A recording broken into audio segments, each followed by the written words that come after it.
Le droit constitutionnel n'est pas du tout une science, c'est de la politique appliquée. Voilà, donc ça répond un peu à votre question. Le droit constitutionnel n'est pas une science, c'est de la politique appliquée, et ça explique pourquoi, effectivement, au fond, le Conseil constitutionnel qui prétend faire du droit, n'en fait pas. Et d'ailleurs, le mode de désignation de ses membres nous montre bien qu'on est dans quelque chose qui n'est pas strictement juridique, si vous voulez.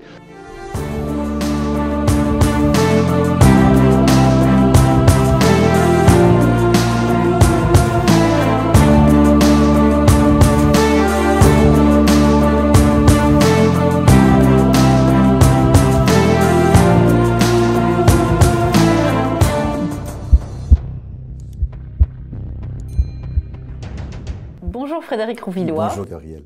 Merci d'être venu à Boulevard Voltaire pour répondre à nos questions. Alors, je vous présente aux lecteurs de Boulevard Voltaire. Vous êtes professeur de droit public à l'université Paris-Cité et délégué général de la Fondation du Pont-Neuf. Est-ce que vous pouvez nous dire très brièvement ce qu'est la Fondation du Pont-Neuf ? Écoutez, la Fondation du Pont-Neuf, c'est une ambition qui était de devenir une sorte de think tank, une sorte de contre-Terra Nova, si vous voulez. Alors, on n'a pas tout à fait les moyens de nos ambitions, mais on continue quand même. Ça a été créé il y a 5 ans et voilà, on avance peu à peu dans une espèce de... L'idée étant de populariser, de développer les thématiques conservatrices, on va dire. Très bien. Alors, vous venez de publier 2 livres qui sont complémentaires, pourrait-on dire. Il faut les lire ensemble, celui-ci et celui-ci. Donc, il s'agit du tout seul, vous avez écrit Le gouvernement des juges, histoire d'un mythe politique aux éditions Desclés de Brouwer. Et en compagnie de Christophe Boutin, vous avez écrit Le référendum ou comment redonner le pouvoir au peuple. Alors, le référendum, c'est un sujet brûlant. Emmanuel Macron a dû vous lire, puisqu'il vient de s'exprimer sur cette question. Et s'il se dit prêt à tous les référendums, je le cite, si c'est utile pour le pays, en revanche, il a déclaré qu'il n'en ferait pas sur l'immigration. Alors il s'explique qu'il estime que cette question ne rentre pas dans le champ constitutionnel. Il dit « Je ne pense pas que ce soit dans le champ de l'article 11 ». Il précise ça au quotidien L'Opinion qu'il interrogeait. Est-ce que vous pouvez nous éclairer ? Oui, tout d'abord, voilà, une fois de plus, il s'agit d'un leurre de la part de Macron, puisque il nous explique qu'il va faire des référendums sur tout, alors qu'en réalité, il sait très bien que tel que actuellement l'article 11 de la Constitution, qui prévoit donc ce type de référendum sur une loi, est rédigé, et tel que par ailleurs il est interprété par le Conseil constitutionnel, on ne peut pratiquement rien faire. Et on a pu le voir effectivement récemment avec l'histoire du RIP sur la loi sur les retraites. Voilà. En fait, ce qu'il faut bien comprendre, c'est l'importance crucial du référendum sous la Ve République. Au début de la Ve République, les proches du général de Gaulle et de Gaulle lui-même affirment que le référendum, c'est l'une des grandes innovations de la Ve, l'un des grands apports de la Ve par rapport à la situation d'avant. La situation d'avant, c'est quoi? La situation d'avant, c'est sous la Troisième et la Ve République, le peuple qui est complètement muselé, qui ne peut pratiquement pas s'exprimer. Et il y a une image extrêmement forte qui est avancée sous la Troisième République, c'est l'idée que le peuple, c'est le souverain captif. Il est le souverain parce qu'on est en République, en démocratie, donc théoriquement c'est lui qui décide de tout, mais il est captif, c'est-à-dire qu'il peut rien faire. Donc vous voyez l'oxymore génial, et qui au fond résume tout à fait les choses. Il est captif notamment parce que sous la Troisième et la Quatrième, c'est le Parlement qui est tout puissant. Donc les représentants, ou les soi-disant représentants. Avec l'arrivée de De Gaulle en 58 et la fondation de la Ve République, on veut complètement renverser la table. Et renverser la table, ça veut dire reprendre du pouvoir au Parlement et surtout en redonner au peuple. Il faut libérer le souverain captif. Et pour ça, on va mettre en place dans la Constitution 2 articles, l'article 11 sur le référendum législatif portant sur une loi et l'article 89 alinéa 2, portant sur le référendum constituant, donc pour modifier la Constitution. Et on se dit que, voilà, avec ça, on est paré, le peuple va enfin pouvoir parler, pouvoir s'exprimer de nouveau sur les sujets importants, article 11, et sur les modifications de la Constitution, article 89. Et en fait, ce qui est absolument fascinant dans l'histoire de ce régime, c'est la manière dont, après le départ du général de Gaulle en 69, qui part après un référendum perdu, tous ses successeurs vont essayer littéralement d'étouffer cette voie référendaire, aussi bien pour modifier la Constitution que pour donner la parole au peuple sur les questions sociétales. Et donc le résultat, si vous voulez, c'est que dans la situation actuelle, je répète, telle qu'elle est interprétée par le Conseil constitutionnel, l'article 11 qui, logiquement, dans l'esprit de la 5e, devrait permettre au peuple d'exprimer sa volonté, de jouer son rôle de souverain, de s'exprimer sur les grandes questions qui le concernent, comme l'avortement, la peine de mort, l'immigration, l'euthanasie, enfin bref, l'Europe, enfin les vraies questions. Toutes ces questions-là, en fait, sont exclues prudemment, finalement, du recours à l'article 11. Et bon, le résultat, c'est que l'article 11 ne sert pas. C'est une sorte de gadget qui est quasiment inutilisé, de même d'ailleurs que l'article 89. Et donc, l'histoire de la 5e, c'est l'histoire de cette, non pas de ce grand remplacement, mais de cette grande déception qui est que De Gaulle avait ouvert... Alors, je ne dis pas que De Gaulle était parfait, et il avait évidemment des arrières, des arrière-pensées. Des arrière-pensées, effectivement. Mais voilà, il ouvre quand même la porte, il ouvre grand la porte, et cette porte va être rapidement, notamment avec Giscard, Giscard qui pendant son septennat n'organisera aucun référendum, alors même que certaines questions essentielles ont été traitées. Voilà, cette porte va être fermée prudemment par Pompidou et claqué littéralement par Giscard et par ses successeurs. Alors, êtes-vous en train de nous dire que... Je suis en train de vous parler d'une usurpation. Voilà. Je comprends. Donc, Éric Ciotti a répondu à Emmanuel Macron en lui disant « écoutez, c'est bien parce qu'on ne peut pas utiliser en l'état... parce que l'immigration n'entre pas dans le champ de l'article 11, qu'il faut d'abord passer par un référendum d'approbation prévu par l'article 89. » Alors, c'est un peu compliqué à comprendre. Il faut faire un référendum pour avoir le droit de faire un référendum, pour changer la Constitution, voilà, si j'ai bien compris. C'est pas la première fois qu'on en parle. Ouais. En 84, c'est comme ça que Mitterrand avait essayé d'emballer la question de l'école libre. Moi, je me rappelle, j'étais un jeune étudiant, etc. J'étais allé à Paris, j'avais vu ces manifestations absolument incroyables sur l'école libre, et il y avait eu une espèce de débat dont on parle assez longuement dans notre petit bouquin avec Christophe Boutin sur, changer la Constitution pour élargir justement le champ d'application de l'article 11. Ce dont parle Ciotti, donc, pour pouvoir permettre notamment, éventuellement, au peuple de se prononcer sur ces questions de l'école. Ce que à l'époque, et ce qu'aujourd'hui, effectivement, il ne peut toujours pas faire. Donc, effectivement, c'est un vieux débat et un vieux système. Ce qui est un petit peu dommage, c'est qu'effectivement, le Conseil constitutionnel ne joue pas le jeu de la démocratie et n'ouvre pas lui-même, ce qu'il pourrait très bien faire, les portes à ce référendum. Lorsque, effectivement, il bloque le RIP à 2 reprises en nous expliquant que c'est trop peu important pour être considéré comme une réforme, en donnant à cette notion de réforme, qui est une notion extrêmement vague et floue, une définition incroyablement restrictive, il bloque effectivement le référendum. Mais voilà, le problème c'est que, et j'en arrive à mon autre bouquin sur le gouvernement des juges, le juge suprême, le juge constitutionnel, est en mesure de bloquer les choses. Et vous savez qu'il y a au moment de l'élection présidentielle, lorsqu'il était question éventuellement, en cas de victoire à l'élection présidentielle, de modifier la Constitution par la voie de l'article 11, le Conseil constitutionnel avait dit non, stop, pas question, je bloquerai en toute hypothèse et vous ne pourrez pas le faire. Alors, si l'on vous écoute, on se dit que Marine Le Pen, qui dit qu'elle fera un référendum sur l'immigration ou sur d'autres sujets, hein, je crois qu'elle a parlé de l'euthanasie, par exemple, eh bien, c'est un vœu pieux, puisque le Conseil constitutionnel n'a aucune raison de la suivre sur ce sujet. Alors, c'est un vœu pieux à l'heure actuelle, sauf deux hypothèses. Première hypothèse, on modifie la Constitution, article 89, mais pour ça, effectivement, il faut avoir non seulement le président, mais aussi la majorité dans les deux assemblées. Et quand on sait comment ils sont nommés, on voit difficilement. Non, voilà, on peut modifier la Constitution. Mais je dis pour ça, il faut la majorité au Sénat et à l'Assemblée nationale. Et ça, c'est quand même pas évident. La deuxième hypothèse, effectivement, on sait comment ils sont nommés, les membres du Conseil constitutionnel, effectivement.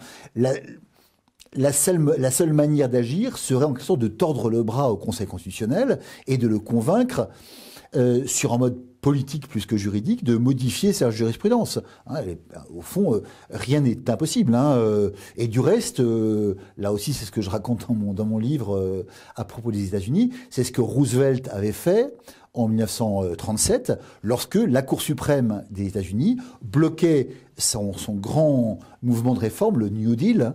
À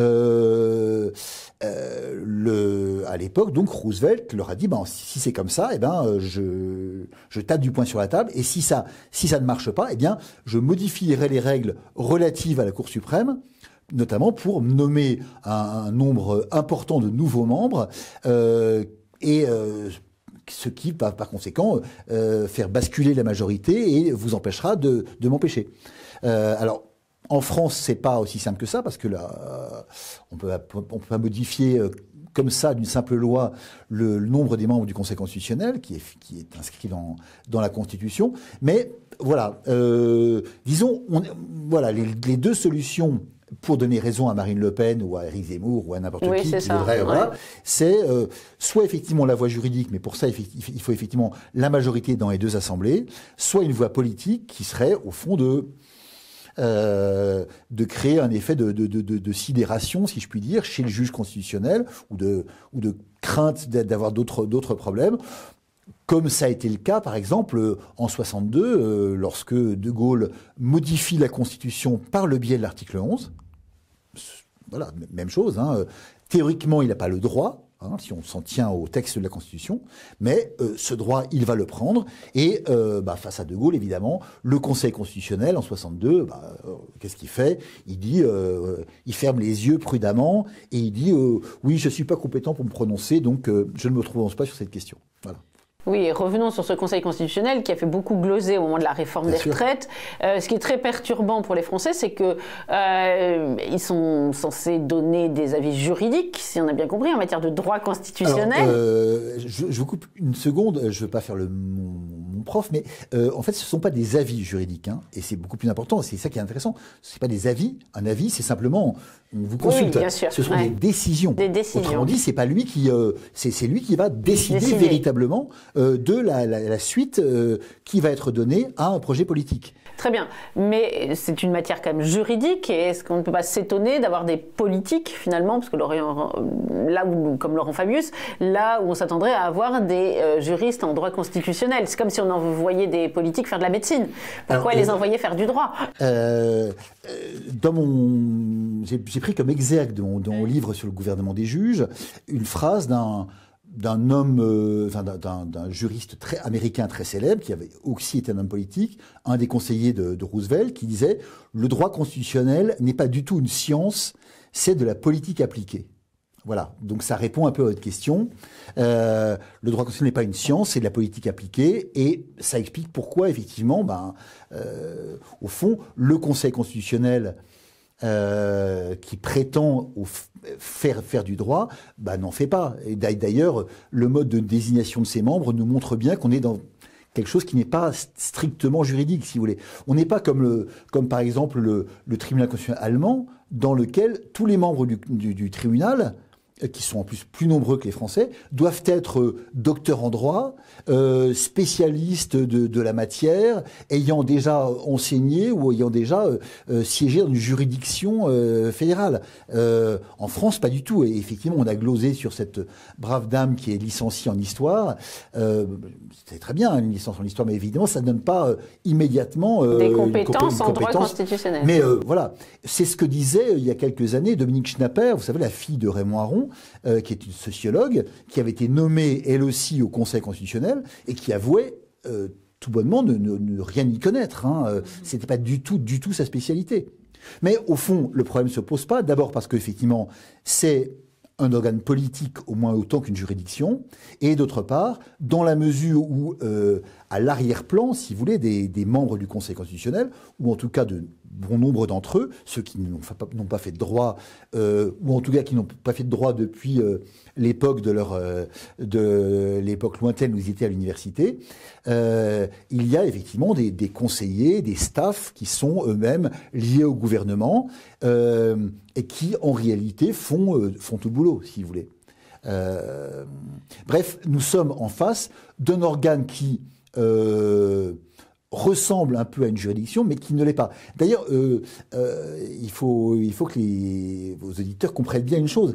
Si cet organe s'appelle conseil et non pas juridiction, et non pas tribunal ou non pas cour, par exemple, c'est bien parce que à l'origine, en 58, eh bien, on conçoit ça comme un conseil, autrement dit un organe politique ou métapolitique qui est là pour aider finalement le gouvernement dans ses travaux avant toute autre chose. Et d'ailleurs, en 58, lorsqu'on crée le Conseil constitutionnel, Michel Debré, qui vous savez est un peu le rédacteur de la Constitution, Michel Debré explique que le Conseil constitutionnel a été créé pour empêcher les dérives, pour éviter les dérives du régime et le risque finalement de retomber dans une espèce de régime d'assemblée, dans un système dans lequel le Parlement est absolument tout puissant, fait ce qu'il veut au détriment de l'État et de la nation. Est-ce qu'il n'est pas curieux que le dernier 10 ans, puisque finalement c'est le cas du Conseil constitutionnel, soit une instance qui n'a jamais été élue et qui fait qui fait de la loi en quelque sorte par sa jurisprudence. C'est tout le problème, et c'est tout le problème depuis toujours, si vous voulez. Et c'est le même problème qui se pose d'ailleurs au fond dans tous les pays. La plupart des juges aux États-Unis sont élus, mais les membres de la Cour suprême ne sont pas élus, ils sont désignés par le président des États-Unis et ils sont ensuite validés par le Sénat. Mais non, ils sont pas non plus élus. Il y a une ressemblance entre les deux, qui est quand même assez frappante. Dans les deux cas, ce sont des organes politiques qui nomment des personnalités qui sont d'abord des politiques. Je veux dire, Laurent Fabius, effectivement, a été dans sa jeunesse un excellent juriste, mais je veux dire, c'est d'abord, et il restera d'abord comme un homme politique, comme le Premier ministre de François Mitterrand, comme etc., etc. Et c'est en tant que tel, d'abord, qu'il siège et qu'il intervient. Avant lui, Jean-Louis Debré avait fait un peu de droit dans sa jeunesse, quoique ayant raté le bac, mais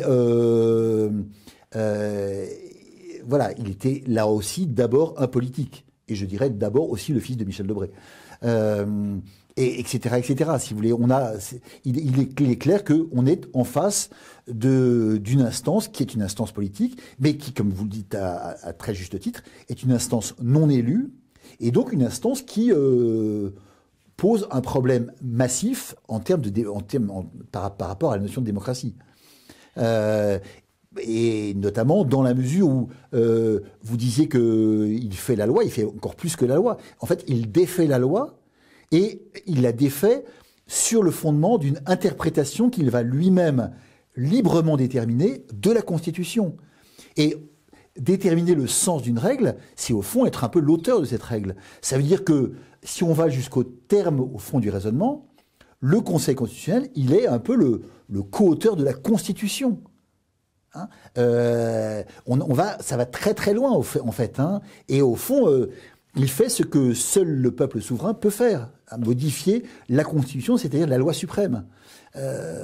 Donc, on a effectivement, on est face à quelque chose de tout à fait fascinant, qui oblige d'ailleurs les partisans du Conseil constitutionnel, qui ne veulent pas dire qu'ils ne sont pas démocrates, de dire que, oui, la démocratie moderne, en fait, c'est la démocratie sous le contrôle d'un juge qui va faire en sorte que la Constitution soit correctement appliquée.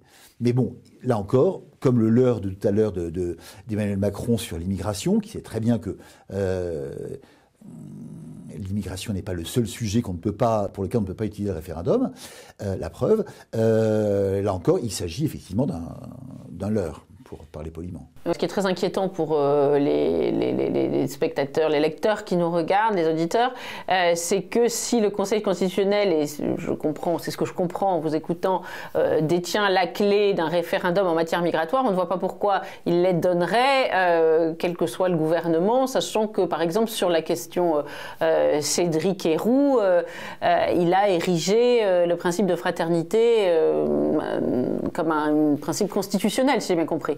Ah oui, c'est tout le problème. Mais de ce point de vue-là, il y a une chose qui est assez intéressante pour nous, je pense, c'est de regarder du côté d'Israël. Parce qu'au fond, la réforme que se propose Netanyahou, la réforme donc de la Cour suprême israélienne, ressemble un petit peu à... Il n'est pas le premier à avoir cette idée, aux États-Unis depuis le début du XXe siècle. On a proposé des choses comme cela aussi.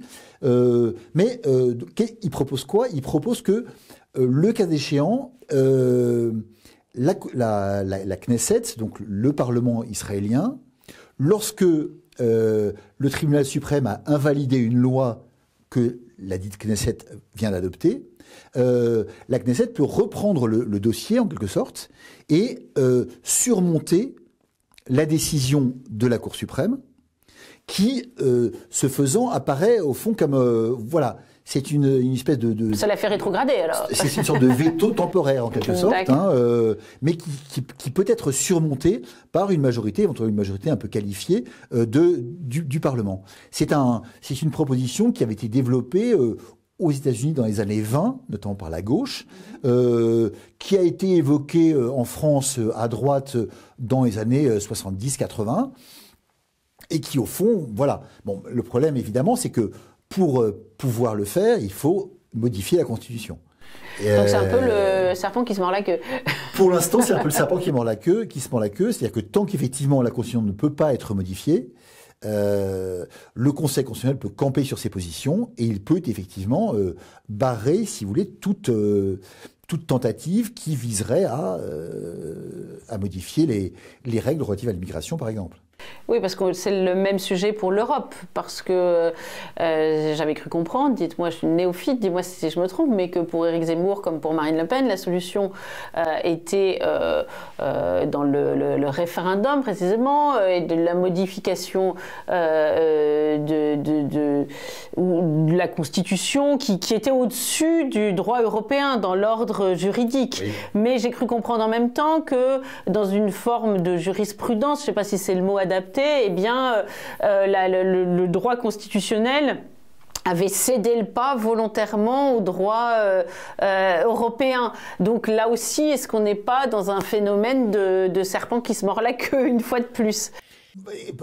Bon, pas tout à fait. C'est-à-dire qu'effectivement, depuis longtemps, depuis les années 60, les juridictions européennes affirment la primauté du droit européen. C'est-à-dire l'idée que le droit européen, le droit qui est maintenant le droit de l'Union européenne, donc, est globalement supérieur au droit national.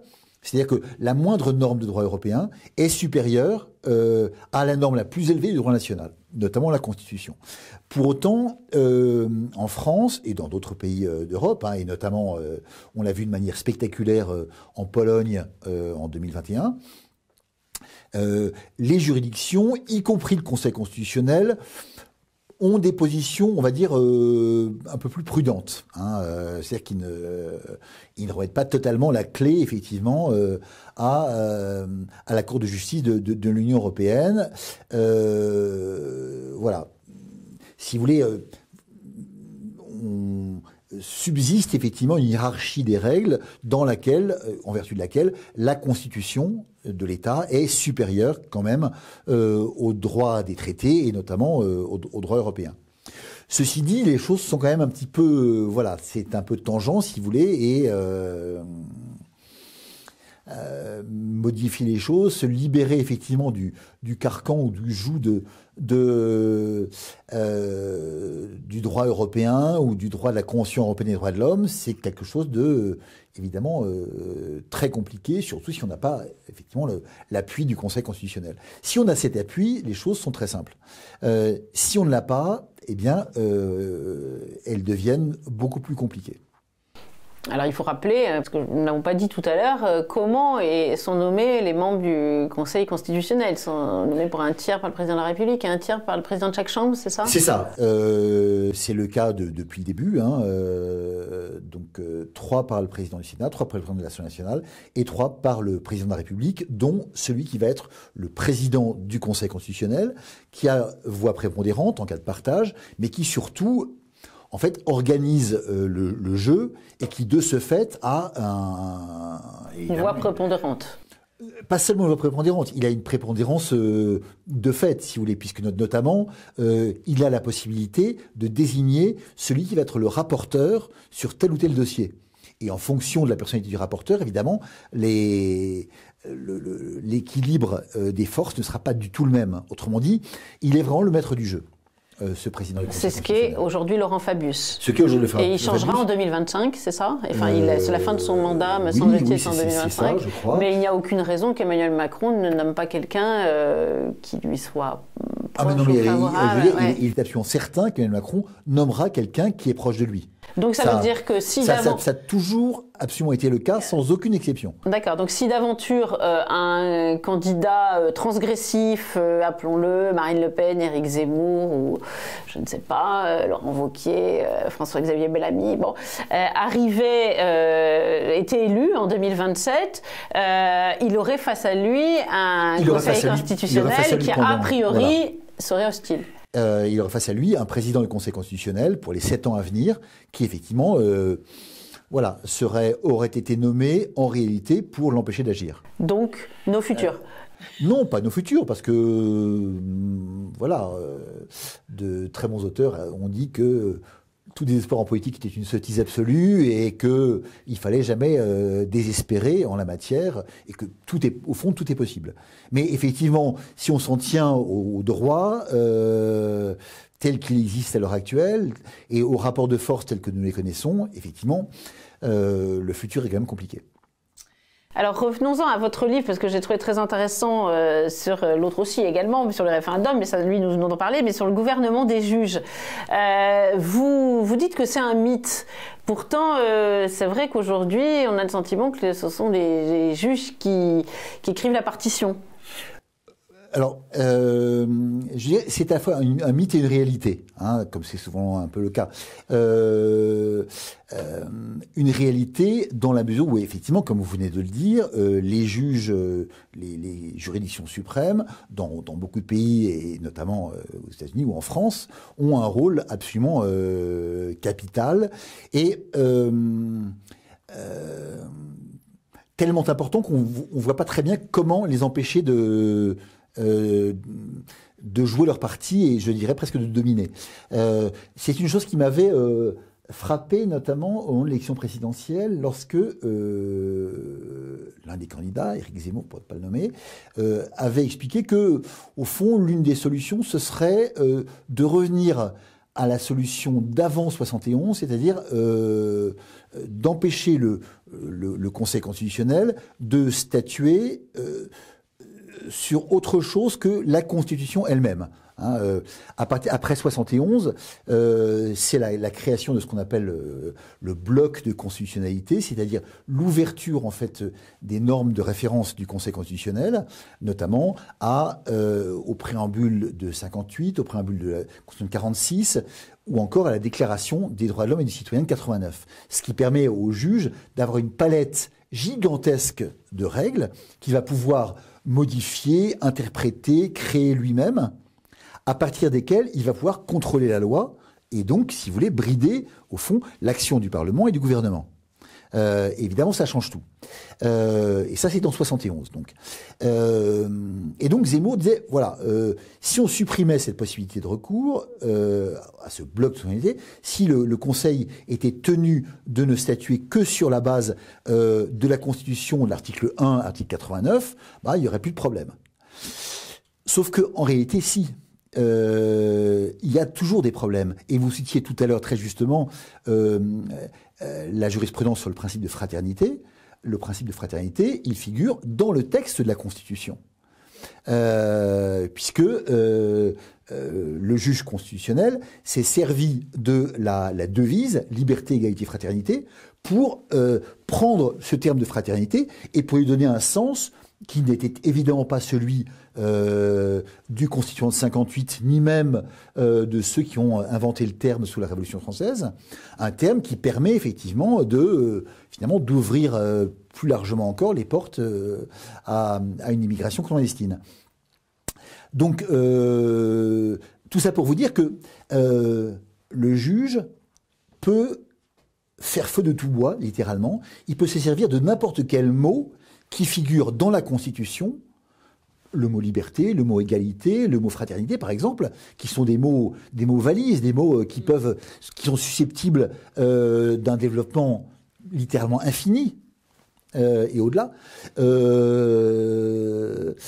Et donc, voilà, le juge peut littéralement, dès lors qu'il existe et qu'il a un texte de référence, il peut bricoler ce texte de telle sorte que, au fond, il va dans un sens ou dans un autre.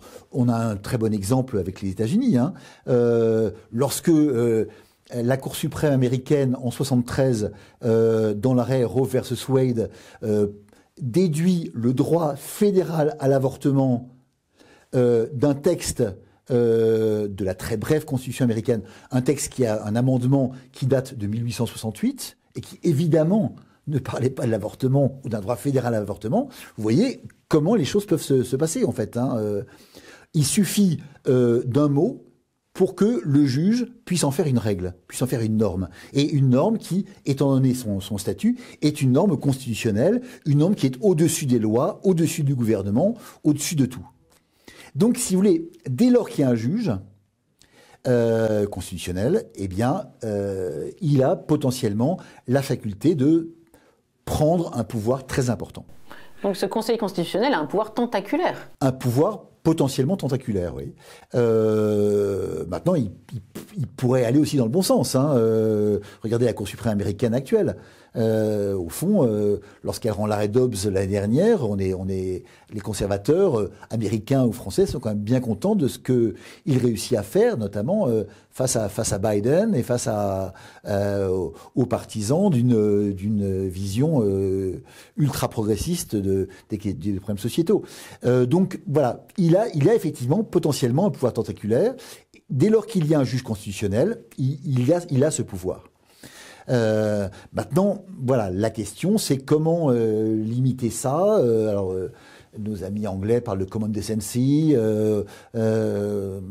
d'autres de modération, d'autres. Mais voilà, à chaque fois, on s'en remet finalement au bon vouloir et je dirais presque au bon plaisir du juge. Alors ce bon plaisir, parfois, il va dans le bon sens, et parfois, il ne va pas dans le bon sens. Alors, imaginons, faisant un peu de politique fiction, puisque vous avez un cercle de réflexion qui donne des propositions.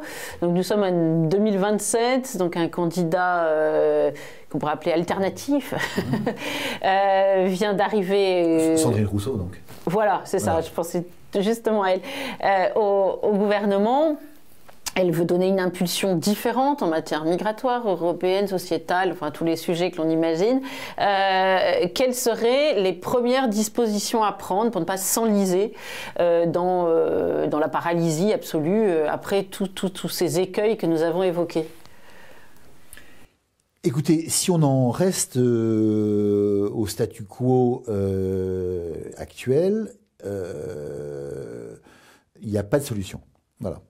Je dirais que la seule solution, à la rigueur, ce serait de faire comme a fait De Gaulle en 58, c'est-à-dire de faire une sorte de révolution, en quelque sorte, de modifier la Constitution, de créer une nouvelle Constitution, et de la faire approuver ensuite par le peuple, par voie de référendum, comme le fait justement De Gaulle en septembre 58. Mais vous voyez, ça va assez loin. Mais objectivement, dans l'état actuel du droit, le candidat alternatif, il est inévitablement bloqué par les éléments du système, et en particulier par la Constitution et par le juge qui interprète celle-ci. Donc un référendum voilà. Pour un changement de constitution, mais qui devra être validé par un conseil constitutionnel. Non, puisque la nouvelle constitution peut faire ce qu'elle veut. On peut mettre ce qu'on veut dans la nouvelle constitution, y compris mettre un roi, par exemple, à la tête de l'État. Mais vous voulez agacer Gérald Darmanin, qui a eu maille à partir avec l'Action française. Je vois bien. Absolument. Je vois venir. Mais voilà. En tout cas, si vous voulez, le modèle gaullien, c'est de se dire, De Gaulle en 58, il est face à la 4ème République est face à un problème extrêmement grave, mais au fond, rien l'empêchait de poursuivre, de continuer. On aurait pu avoir une 4ème République qui dure, qui fonctionne mal, mais qui fonctionne tout de même pendant des années ou des décennies encore. Sauf qu'effectivement, la situation est suffisamment grave pour qu'il y ait une prise de conscience populaire et que De Gaulle, donc, arrivant au pouvoir, décide de remettre totalement en cause les règles du jeu et créer une nouvelle constitution. On peut supposer que, dans l'hypothèse que vous évoquez, d'un candidat ou d'une candidate alternative, la situation serait suffisamment grave, tendue, etc., pour que on soit, au fond, dans une situation, dans un contexte relativement similaire à celui qui a pu être le contexte du retour au pouvoir totalement inattendu du général de Gaulle en 58. Très bien. Écoutez, merci Frédéric Rouvillois. Je rappelle le titre de vos livres, Le référendum ou comment redonner le pouvoir au peuple, les éditions La Nouvelle Librairie, c'est ça, coécrit avec Christophe Boutin. Et puis Le gouvernement des juges, histoire d'un mythe politique, aux éditions Desclés de Brouwer. Je ne sais pas comment on dit ça, Desclés de Brouwer, c'est ça? Bon. Merci, chers lecteurs de Boulevard Voltaire. Vous pouvez retrouver abonnez-vous à notre chaîne YouTube ou sur laquelle vous retrouvez cette vidéo. Abonnez-vous à notre newsletter.